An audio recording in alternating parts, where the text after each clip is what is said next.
Hello everyone, welcome back in trading Chanakya. मेरा नाम है दोस्तों अनमोल मित्तल। आज की वीडियो के अंदर दोस्तों डिस्कस करेंगे power of covered call. Last वाली वीडियो के अंदर दोस्तों मैंने आपसे प्रॉमिस करा था कि 2020 का जो क्रैश हुआ था उसमें रिलायंस जैसा स्टॉक 50% डाउन हो गया था। तो ऐसी कंडीशन में कवर्ड कॉल किस तरीके से रिजल्ट देती है, तो उसका बैक टेस्टिंग का रिजल्ट मैं आपके सामने प्रेजेंट कर रहा हूँ।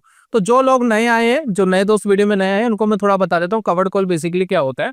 कवर्ड कॉल बेसिकली ये होता है दोस्तों कि अगर आपने लॉट साइज के हिसाब से कोई स्टॉक कैश में खरीद लिया है, जैसे कि रिलायंस का जो लॉट है वो 500 क्वांटिटी का है, तो मान लीजिए 500 क्वांटिटी आपने रिलायंस के अंदर कैश में खरीद लिया है, स्टॉक खरीद लिया है, खरीद के रख लिया है। तो आप क्या करेंगे, हर महीना एट द मनी का कॉन्ट्रैक्ट कॉल शॉर्ट कर देंगे, एट द मनी की कॉल शॉर्ट कर देंगे, चाहे उसका प्रीमियम 2% हो, 3% हो, 4% हो या 5% हो। अमूमन 2.5 से 3% के आसपास रहता है रिलायंस की अगर मैं बात करूं। और अगर मैं टाटा मोटर्स की बात करूं तो लगभग 4-5%, 5%, 6% तक भी प्रीमियम रहता है। तो रिलायंस में दोस्तों ये रहता है। तो इससे बेसिकली होगा क्या कि आप हर महीने एक प्रीमियम कमाते हैं 2.5-3% का, कभी कभार 4% भी हो जाता है। लेकिन प्रॉब्लम यही आती है कि अगर स्टॉक क्रैश चला गया तो क्या होगा, क्योंकि अगर स्टॉक रुका रहा तो भी आपको प्रीमियम मिल जाएगा, 2.5, 3.5% का प्रीमियम मिल जाएगा। स्टॉक ऊपर चला गया तो भी आपको प्रीमियम तो मिल जाएगा। लेकिन अगर स्टॉक नीचे गिरा तो उस कंडीशन के अंदर क्या होता है कि अनलिमिटेड लॉस का पोटेंशियल होता है कि स्टॉक कितना भी नीचे गिरे, कमाने आए थे 3% महीने का, अब स्टॉक गिर गया 20%, अब वो 20% हमारे पोर्टफोलियो में डाउन शो कर रहा है। तो बेसिकली कवर्ड कॉल किस तरीके से रिएक्ट करेगा नेक्स्ट मंथ, क्योंकि हमेशा हमें यह डर रहता है कि अगर मार्केट क्रैश हुआ तो कवर्ड कॉल बेसिकली क्या करेगा। तो 2020 का एक आइडल मैंने आपके सामने एक एग्जांपल रखे, एक बैक टेस्टिंग का रिजल्ट मैं आपके सामने प्रेजेंट कर रहा हूँ, एक्सेल शीट प्रेजेंट कर रहा हूँ। इससे दोस्तों ये पता लगेगा कि जितना हम डरते हैं ना कवर्ड कॉल के बारे में, कायदे से इतना डरने वाला कुछ होता नहीं है कवर्ड कॉल में। और किस तरीके से ये प्रोटेक्ट करेगा उसके बारे में दोस्तों पूरी बैक टेस्टिंग में आपके सामने प्रेजेंट कर रहा हूं। तो एक बार चलिए शुरू करते हैं और इस बैक टेस्टिंग को देखते हैं।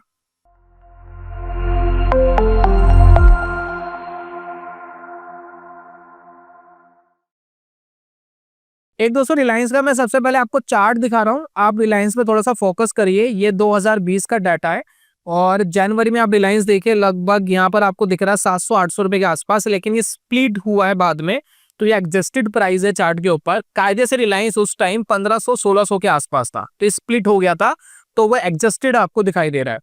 उसके बाद अगर आप यहाँ फोकस करेंगे, रिलायंस उस टाइम फिलहाल ट्रेड कर रहा था 720 के आसपास, 750 के आसपास ट्रेड कर रहा था। और ये भाई साहब गिरते गिरते कोरोना वाले टाइम में जो उसने लो लगाया है वो 433 का लगाया है। तो ऑलमोस्ट मान सकते हैं कि 45-50% के आसपास ये स्टॉक गिर गया था। तो ऐसी कंडीशन में कवर्ड कॉल किस तरीके से वर्क करता है उसको दोस्तों एक बार समझ लेते हैं। तो यहाँ पर देखिए मैंने एक्सेल शीट प्रॉपर बनाकर रखी है आपके लिए।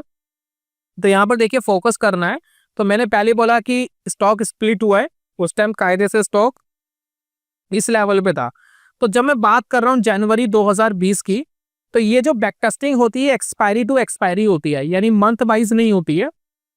यानी 1 तारीख से लेकर मंथ का जो एंड है वैसे नहीं है बैक टेस्टिंग, यानी इस मंथ की जो एक्सपायरी है उससे लेकर के अगले मंथ की एक्सपायरी, एक्सपायरी टू एक्सपायरी दोस्तों पूरी प्रॉपर बैक टेस्टिंग है, जो भी मैंने यहाँ पर डाटा रखे। ठीक है, तो अगर मैं जनवरी 2020 का डाटा देख रहा हूं कि वहां पर मैंने क्या करा, तो मैंने ट्रेड लिया होगा 1 महीना पहले, लगभग दिसंबर के आखिरी एक्सपायरी पर। जब दिसंबर की आखिरी एक्सपायरी हुई तब मैंने नया कॉल शॉर्ट करा। ठीक है, यानी जनवरी के लिए मैंने ये काम करा और जो मैंने कॉन्ट्रैक्ट लिया वो जनवरी 2020 वाला लिया। तो आई थिंक ये आपको समझ में आ गया, ठीक है ना। तो हर महीने हम क्या कर रहे हैं, एक्सपायरी टू एक्सपायरी मार्केट के अंदर काम कर रहे हैं। स्टॉक ट्रेड कर रहा था 1529 रुपए का उस टाइम। ठीक है, कॉल का जो प्रीमियम चल रहा है, अगर आप यहाँ फोकस करेंगे, उस टाइम जो कॉल का प्रीमियम था वो 56 रुपीज था। आप यहाँ पर थोड़ा सा फोकस करिए, 1500 रुपए के स्टॉक में 56 रुपीज का प्रीमियम, ये ऑलमोस्ट दोस्तों हो जाता है लगभग 3.5% के आसपास, 3.5% से भी ज्यादा, ऑलमोस्ट 4% हो जाता है, ऑलमोस्ट 4% के आसपास है, 3.5% मान लेते हैं। तो अगर मार्केट कुछ भी रिएक्ट ना करे, मार्केट रुका रहे या ऊपर चले जाए, तो मेरा 3.5% तो पक्का है, ये तो दोस्तों आ जाएगा मेरे पास। गिरेगा तो वो दोस्तों मेरे पास रिस्क है। लेकिन कवर्ड कॉल में जितना हम सोचते हैं कि कायदे से उतना रिस्क है या नहीं है, वो दोस्तों समझना है। तो हमें सबसे पहले यह समझना है कि इस लॉट के लिए हमें कितना पैसा चाहिए था। तो अगर मुझे ये कवर्ड कॉल चलाना तो सबसे पहले मुझे रिलायंस को लॉट के हिसाब से कैश में रखना पड़ेगा। तो रिलायंस उस टाइम 1529 रुपए का था और लॉट साइज था इसका 250 क्वांटिटी का। तो 250 क्वांटिटी मुझे कैश में खरीद के रखनी पड़ेगी। तो ये दोस्तों मुझे स्पेंड करना पड़ेगा 3,82,000 रुपीज के आसपास स्पेंड करना पड़ेगा। इसमें 40-50 हजार रुपये और आप एक्स्ट्रा कैश रख सकते हैं क्योंकि बीच बीच में लॉसेस भी आएंगे, तो उसको कवर्ड करने के लिए 40-50 हजार रुपये और एक्स्ट्रा रखना पड़ेगा। तो मान लेते 4.5 लाख के आसपास मान लेते कि आपने अपने पास रखा है, जिसमें 3,82,000 रुपये का तो आपने स्टॉक खरीद लिए थे और 60-70 हजार रुपये आपने स्पेयर रख लिया था, वो अकाउंट में ही पड़ा हुआ था ब्रोकर के। ठीक है, आप उसको लिक्विड बीस में डाल सकते हैं ताकि आप उसका इंटरेस्ट भी कमा सके। ठीक है, अब इन दोनों का आप प्लेज कर सकते हो, लिक्विड बीस को भी रिलायंस को भी प्लेज करके कि जो आपको 1 लाख का मार्जिन चाहिए होता है शॉर्टिंग करने के लिए वो उससे निकल जाएगा, फिर आपको अलग से पैसा नहीं चाहिए शॉर्टिंग करने के लिए, वो प्लेजिंग से ही निकल जाएगा। तो ये दोस्तों आपको अमाउंट चाहिए तो मोटा मोटा राउंड फिगर मान लेते कि 4 लाख के आसपास हमने इन्वेस्ट करा हुआ है। ठीक है, राउंड फिगर में एक एस्टिमेटेड हमने मान लिया। अब यहाँ पर हमें मिला 3.5% का प्रीमियम। देखिए हुआ क्या, अब जैन में पूरे जैन मंथ में रिलायंस ने क्या करा, 1529 का स्टॉक गिर करके कितने पर आ गया, यहाँ पर फोकस करिए 1440 के आसपास। मैं इंग्लिश में बता देता हूँ 1443। ठीक है ना, काफी जो हमारे साउथ इंडियंस फॉलोवर्स है तो वो रिक्वेस्ट करते हैं कि एटलीस्ट फिगर इंग्लिश में बता दिया करो, तो इंग्लिश में मैं बता रहा हूँ कि 1443 पर रिलायंस आ गया। स्टॉक ने हमें जो नुकसान दिया वो दिया कितना, 21,000, 21,500, 21,500 का नुकसान स्टॉक में आया। और जो ऑप्शन का पीएनएल है, यानी ऑप्शन ने हमें जो प्रॉफिट दिया वो दिया 14,000 रुपए। 14,000 रुपए क्या था, वो प्रीमियम था, वो तो मिलना ही मिलना है, वो प्रीमियम हमें मिल गया। तो कुल मिलाकर के हमें नुकसान हुआ 7,500 रुपए। होना कितना चाहिए था, 21,500 रुपए, 21,500, बट 7,500 पे हमारी कहानी निमट गई। तो कायदे से ये हमारे लिए एज है। क्या एज है कि नुकसान ज्यादा होना था लेकिन हुआ कम। तो जैन मंथ में हमने दोस्तों कुछ नहीं कमाया क्योंकि स्टॉक नीचे गिर गया था। चलिए गिरने के बाद आप देखिए फैब मंथ में क्या हुआ था। फैब मंथ में 2020 में का जब हम एक्सपायरी सेलेक्ट कर रहे हैं तो स्टॉक 1443 का प्रीमियम देखिए 49, अभी भी लगभग 4%, 3.5-4% के आसपास का प्रीमियम है।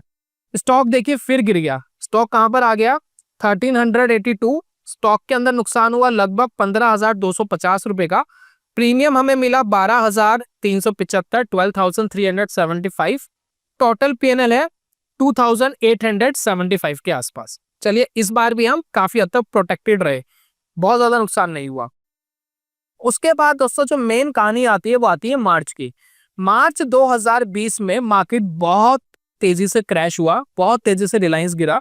रिलायंस था 1382, प्रीमियम उस टाइम 47 के आसपास था, वही 4% के आसपास का प्रीमियम था। और उसके बाद स्टॉक क्लोज करा 1064, ऑलमोस्ट 30% रिलायंस एक महीने में गिर गया। और उस टाइम हमें स्टॉक के अंदर नुकसान हुआ 79,500, लेकिन हमें ऑप्शंस के अंदर प्रीमियम मिला 11,900। टोटल हमारा जो लॉस हुआ वो 67,600 के आसपास हुआ। ये एक मेन मंथ था जिसके अंदर बहुत ज्यादा नुकसान हुआ। अब इसके बाद दोस्तों असली मैजिक स्टार्ट होता है कवर्ड कॉल का। असली मैजिक बेसिकली है क्या, अब आपको फोकस करना है कि कवर्ड कॉल किस तरीके से आपको प्रोटेक्ट करती है। अभी तक तो हमने यही सुना था कि क्रैशिंग मोड के अंदर भैया पूरा कैपिटल जीरो हो सकता है अगर स्टॉक जीरो हो जाए, है ना। पहली बात तो वो रेयर है कि बहुत बड़ी कंपनी एकदम जीरो हो गई, ठीक है, हो भी सकती है, ऐसा कुछ है नहीं कि नहीं हो सकती। लेकिन कवर्ड कॉल अपनी हैंड से क्या कर सकता है वो दोस्तों समझने की कोशिश करते हैं। अब यहां पर देखिए क्या हुआ, अप्रैल 2020 मार्च में 30% गिर गया है। अब अप्रैल वाले मंथ के अंदर हम आ गए और हम क्या कर रहे हैं, अब स्टॉक हमारे पास पड़ा हुआ है और बार बार हम स्टॉक को खरीद और बेच नहीं रहे। हम सिर्फ एक कॉल लेते हैं, एक ट्रेड लेते हैं जिसमें 20 रुपए खरीदने का 20 रुपए बेचने का 40-50 रुपए का कॉस्टिंग आता है पूरे महीने का, उससे ज्यादा आता ही नहीं है, ठीक है ना। तो यहां पर देखिए 1064 का रिलायंस है, 1064। प्रीमियम पे फोकस करना, प्रीमियम क्या है इसका 111 यानी 111, ऑलमोस्ट स्टॉक की वैल्यू का 10%, 10-11% का प्रीमियम। बात समझ रहे हैं, कवर्ड कॉल के अंदर 10-11% का प्रीमियम। अगर स्टॉक यहां से ऊपर चले जाता है तब भी 10-11% हमारा पक्का है, स्टॉक रुका रह गया तब भी 10-11% हमें मिलेगा। अगर स्टॉक 10% और नीचे गया तो हमें कोई नुकसान नहीं होगा, लेकिन उससे ज्यादा गया तो दोस्तों नुकसान होगा। तो ये दोस्तों मेन चीज है कवर्ड कॉल की। जब मार्केट क्रैशिंग मोड में आता है, जब विक्स बहुत ज्यादा बढ़ जाते हैं, तो प्रीमियम इतने ज्यादा बढ़ जाते हैं कि कवर्ड कॉल आपका 5, 6, 7, 8, 10% तक बढ़ जाता है। जो नॉर्मल स्टॉक के अंदर 2.5-3% है, उसका 3-4 गुना हो जाता है। तो वो दोस्तों आपको प्रोटेक्ट करना शुरू करता है। तो अब आप क्या कर रहे हो भाई, पहले ही आपने 3-3, 4-4%, 12% के आसपास अपने आप को प्रोटेक्ट करके रखा था। अब इस महीने 10% के आसपास की प्रोटेक्शन है। यह दोस्तों इंपॉर्टेंट होता है कवर्ड कॉल में। अब इसमें क्या हुआ कि आपने 111 का प्रीमियम बेचा, स्टॉक देखिए बढ़ गया 40%, उसी महीने बढ़ गया अप्रैल में। आप यहां पर देखेंगे 1464 का हो गया। स्टॉक के अंदर आपको प्रॉपर प्रॉफिट आया लगभग 1 लाख का। देखिए ऑप्शंस के अंदर आपको नुकसान आएगा। नुकसान क्यों आएगा? क्योंकि आपने एट द मनी पर बेचा था। तो आपने जब स्टॉक ऊपर जाएगा यानी 100 रुपीज तक तो प्रोटेक्ट करेगा, उसके बाद नुकसान होगा, तो आपको नुकसान आएगा। 72,000 का आपको ऑप्शन के अंदर नुकसान आया, लेकिन उस महीना आपको टोटल 27,000 रुपीज का दोस्तों प्रॉफिट आया। 27,000 रुपीज का प्रॉफिट सिंगल मंथ के अंदर। आपने इन्वेस्ट कितना करा था? लगभग 4 लाख के आसपास।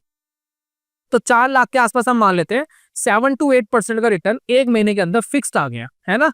उसके बाद देखिए फोकस करते क्या हुआ। उसके बाद हमारे पास एक मंथ और आता है मई 2022। इसमें देखिए डाटा में थोड़ा सा मिसअंडरस्टैंडिंग है, मतलब बहुत ज्यादा एक्यूरेट नहीं कह सकते आप, लेकिन एस्टिमेटेड आसपास ही है। क्योंकि इसमें जब मैं सिमुलेटर पे ऑप्शन को चला रहा था तो वो लास्ट के 2-3 दिन ना कुछ प्रॉब्लम क्रिएट कर रहा था, वो डाटा नहीं आ रहा था। तो उस वजह से थोड़ा सा आप समझना। स्टॉक देखिए 1464 से स्टार्ट हुआ। प्रीमियम फोकस करना। प्रीमियम क्या है? 86 रुपीज का प्रीमियम, ऑलमोस्ट 6%, 6-7% का प्रीमियम है ये। यानी इस महीने भी 6-7% का प्रीमियम मिलेगा। इतनी ज्यादा वॉलेटिलिटी है। और कमाल की बात है, स्टॉक ने कोई परफॉर्म ही नहीं करा था उस महीने। यानी स्टॉक वहीं की वहीं रुका रहा, 1464 पर ही रुका रहा, और आपको पूरा का पूरा प्रीमियम का पैसा मिल गया। 21,662 रुपीज पूरा का पूरा मिल गया।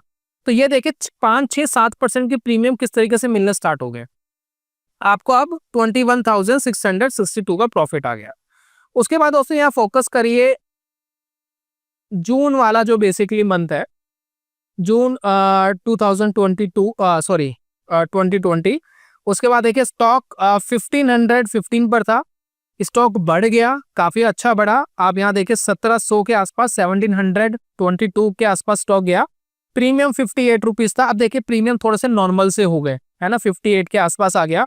और यहाँ पर देखिए स्टॉक ऊपर बढ़ा तो 51,000 का यहाँ प्रॉफिट आया। ऑप्शन के अंदर 37,000 का लॉस आया। और कुल मिलाकर के आपको 14,500 के आसपास का दोस्तों प्रीमियम मिल गया, प्रॉफिट आ गया। उसके बाद देखिए ये वाला मंथ देखते हैं, जुलाई वाला। जुलाई में स्टॉक था 1700। प्रीमियम देखिए कितने फैंटास्टिक है, 85 रुपीज का प्रीमियम, 5-6% के आसपास का प्रीमियम है, 5% का। और स्टॉक देखिए बढ़ा 2099 पर गया, 94,000 स्टॉक में प्रॉफिट हुआ। ऑप्शन के अंदर 73,000 का लॉस हुआ, लेकिन आपको 21,250 मिल गए, प्रीमियम दोस्तों मिल गए। उसके बाद दोस्तों अगर हम फोकस करें अगले डाटा पर, वो आता है अगस्त का। अगस्त में भी अगर आप फोकस करेंगे, प्रीमियम बड़े शानदार है। देखिए अगस्त में, ये देखिए अगस्त में 118 रुपीज के आसपास का प्रीमियम है।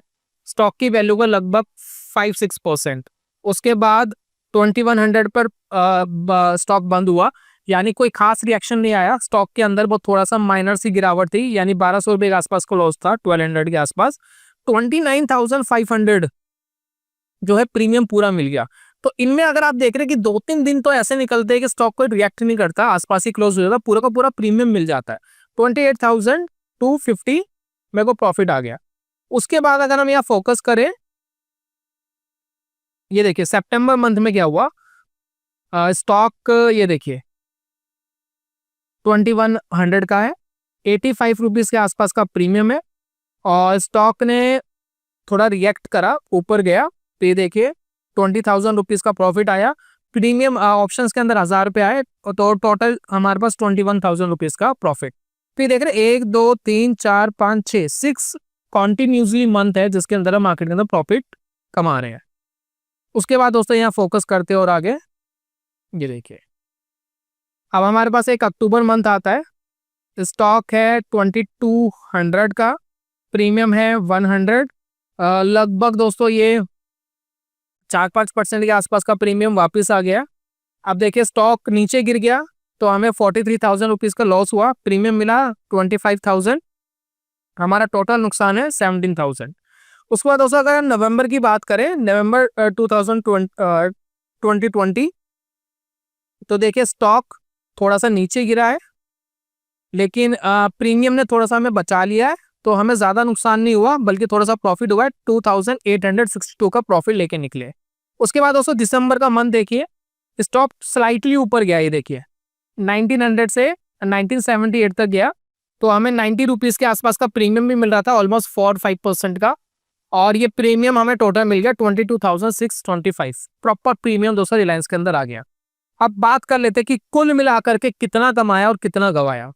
तो अगर हम इसको कुल मिलाकर के कैप्चर करें तो ये दोस्तों हमारे पास रिजल्ट कुछ इस तरीके से आएंगे। ये देखिए 64,675, ये देखिए नोटिस करिए यहाँ नीचे सम होकर के आ रहा है 64,675। एस्टिमेटेड 0.5% के आसपास का डिविडेंड भी लगा लो, तो वो भी अगर दोस्तों हम इसका इंक्लूड कर दे तो वो भी इसके अंदर ऐड करके, तो कायदे से ये होता है 15 से 16% के आसपास का रिटर्न। तो यहाँ दोस्तों हम स्टॉक को बार बार नहीं खरीदते, स्टॉक खरीद करके होल्ड करके रखा हुआ है, तो ट्रांजेक्शन कॉस्ट कुछ होती नहीं है। हर बार जो आप कॉल बेचते हो और बेचने के बाद उसको एक्सपायरी वाले दिन काटते हो, जो भी उसका प्रॉफिट है वो दोस्तों एस्टिमेटेड होगा। एक चीज और है, जब एक्सपायरी पे आप काटते हो तो प्रॉपर एक्सरसाइज करने का वेट नहीं करते आप, तो एक्सपायरी वाले दिन आफ्टरनून में आप उसको काटते हो, तो आफ्टरनून में हो सकता है थोड़े बहुत स्लिपेजेस आए, तो वो थोड़ा बहुत रिटर्न्स आपके माइनस रिटर्न्स आपके कम जरूर होंगे, कुछ माइनस रिटर्न्स कम होंगे, बहुत ज्यादा नहीं। तो इस पर्टिकुलर स्ट्रैटेजी में दोस्तों रिस्क इन्वॉल्व है, मैं आपको ये नहीं कह सकता कि रिस्क इन्वॉल्व नहीं है। मार्केट क्रैश होगी तो ऑब्वियसली पैसा डाउन होगा, नीचे जाएगा, और मैं आपको ये नहीं कह रहा कि ये आपको रिलायंस के ऊपर ही अपना नहीं है, आप जिस स्टॉक के ऊपर करना चाहे कर सकते हैं, वो आपकी मर्जी है, आपका डिसीजन है। मैं सिर्फ आपको ये कह रहा हूँ कि जब मार्केट क्रैश होता है और कोई बड़ा स्टॉक है, रिलायंस जैसा, टीसीएस जैसा, एसबीआई, जो बड़े स्टॉक्स है, बड़ी कंपनी है, तो ऑब्वियसली सबके प्रीमियम्स बढ़ जाते हैं। जब वो प्रीमियम्स बढ़ जाते हैं तो कवर्ड कॉल के अंदर परसेंटेज आपको ज्यादा मिलती है, तो इनिशियल बेसिस पे हो सकता है कि आपको बड़ा लॉस दिखाई दे रहा हो, लेकिन कुछ महीने के बाद वो आप कवर करते हैं। अगर मार्केट स्टेबल होती है और ऊपर अगर मार्केट बढ़ती है तो आप प्रॉपर प्रॉफिटेबल भी हो जाते हैं।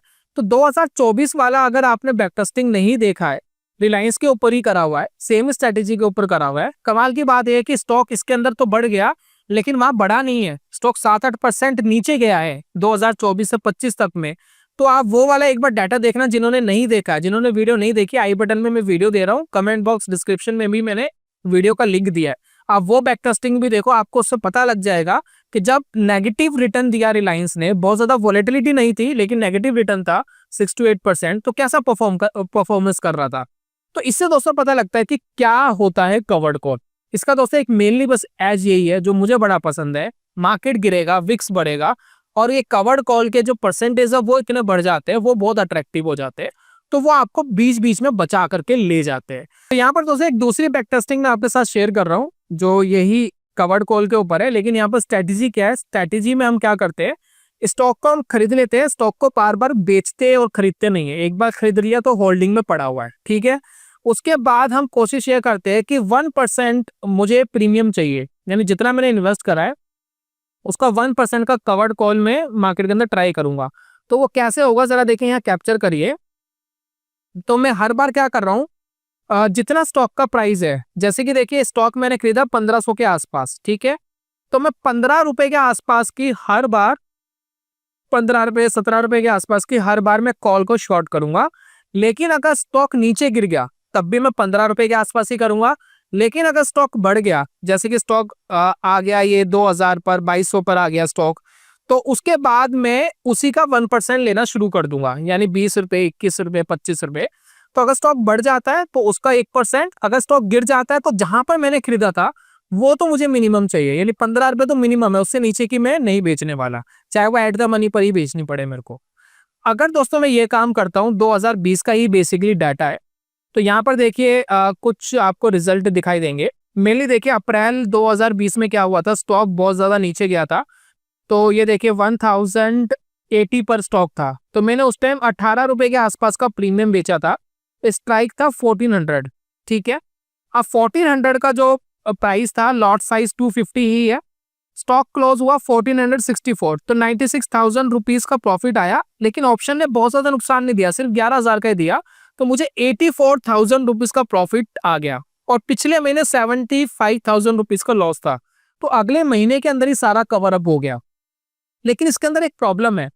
2020 के अंदर क्या हुआ था, मार्केट एकदम गिरा और मार्केट एकदम रिकवर करा। रिकवर करने के बाद उसने प्रॉफिट भी दिया, यानी रिटर्न्स भी दिए।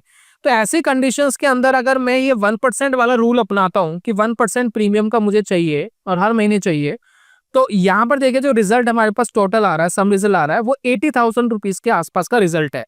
यानी कहने का मतलब ये है कि आपने लगभग 4 लाख के आसपास का इन्वेस्टेड करा था, तो 20% के आसपास का रिटर्न ये हो गया अगर हम ये काम करते।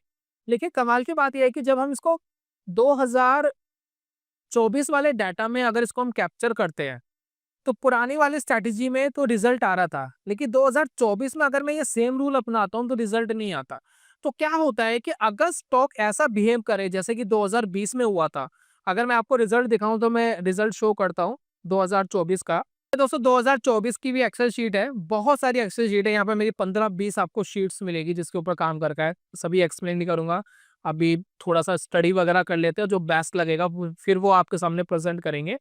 2024 में अगर हम ये काम करते, सेम ये 1% वाला प्रीमियम का अगर काम करते, तो ये देखिए आप प्रीमियम देख सकते हैं। तो इन प्रीमियम्स के अंदर अगर आप फोकस करेंगे तो ये कुछ रिजल्ट है। तो 2024 में लगभग 6% to 8% नेगेटिव रिटर्न था रिलायंस के अंदर। और नेगेटिव रिटर्न होने के बाद अगर मैं टोटल पीएनएल इसका सम करूं, तो मेरे पास जो रिजल्ट आता है वो लगभग आता है 22,000 रुपीज। ठीक है, तो यहाँ पर दोस्तों बेसिकली क्या हुआ, 22,000 रुपीज का जो रिजल्ट आ रहा है, स्टॉक ने नेगेटिव रिटर्न दिया था इस टाइम पे। ठीक है, 6 to 8%। आपने थोड़ा पैसा कमाया, ऐसा नहीं कि पैसा नहीं कमाया, थोड़ा पैसा आपने कमाया। लेकिन जो हमारा 2024 का एट द मनी वाला जो रिजल्ट था ना, वो ज्यादा बेटर था। तो यानी अगर स्टॉक बहुत ज्यादा वॉलेटाइल्ड है, गिरता भी एकदम है और एकदम बढ़ भी जाता है, तो ऐसी कंडीशंस के अंदर आपका 1% वाली स्ट्रेटेजी अच्छा काम करती है। लेकिन अगर आप किसी ऐसे स्टॉक के ऊपर काम कर रहे हो जो बहुत जल्दी नहीं हिलता, जल्दी से नहीं हिलेगा, गिरेगा धीरे धीरे, बढ़ेगा धीरे धीरे, और अमूमन ऐसा करता है जिसका बीटा कम होता है, तो उसके अंदर अगर आप एट द मनी वाली करते हो तो मेरे हिसाब से वो थोड़े ज्यादा स्टेबल रिटर्न रिटर्न थोड़े से स्टेबल होंगे उसके अंदर। लेकिन मार्केट थोड़ा बहुत गिरेगा तो एक डिसेंट आपको रिटर्न दे करके जाने में कैपेबल है। तो यहाँ पर दोस्तों डिपेंड करता है कि आपको क्या पसंद आता है। 22,000 रिटर्न पूरे साल के अंदर स्टॉक ने नेगेटिव रिटर्न दिया, मतलब बहुत बुरा नहीं है लेकिन बहुत अच्छा भी नहीं है, एफडी ज्यादा रिटर्न देती। तो मेनली फोकस तो है कि साल में एफडी से ज्यादा रिटर्न तो एटलीस्ट कमाए। तो ये दोस्तों था कुल मिलाकर के आज की वीडियो के अंदर पूरा कंक्लूजन। मुझे लगता है कि जितना मैं आपको बेस्ट समझा सकता था कवर्ड कॉल के ऊपर, उतना दोस्तों मैंने करने की कोशिश करी है। इसके ऊपर मैंने बहुत सारे एक्सपेरिमेंट करे हैं। नीचे की तरफ पुट भी लेके देखी है, कॉल ले लिया, कॉल के प्रीमियम की आधी की पुट ले लो, मार्केट गिरेगा तो वो प्रोटेक्ट कर लेगी।